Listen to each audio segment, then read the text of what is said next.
What I think we're all going to have to do, we're in a new era, and that's not just like a tagline.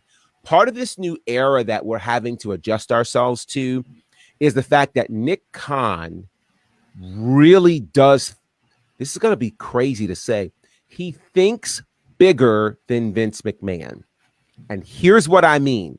Vince McMahon thought about being a great big wrestling company that was bigger than the wrestling competition. Nick Khan has always been looking at, how do we compete with other sports? Do you remember when they started that day one pay-per-view? It was supposed to be 2 years, but it was 1 year, 2022. That was the year that Brock.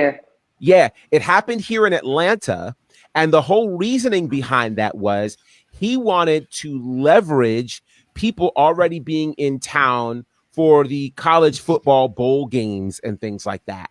So it was like, let's give them something else to do, but it was not in competition with the bowl games. I think Nick Khan, again, because of his work as a sports agent and other things, he recognizes the value of not going head to head with these other sports. And consider this.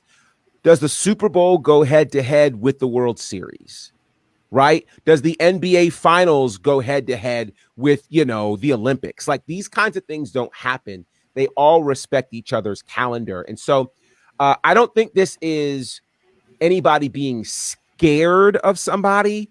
I think this is, if we want to be viewed in the same conversation as a sport, what these sports do is they don't try to compete with each other's big events. Now, you can't avoid regular season stuff. There's going to be a hockey game, a basketball game, and a baseball game the same night.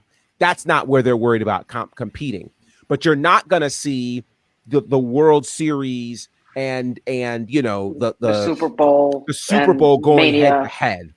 And so I think that's what we're looking at. And I think we just have to consider those kinds of things.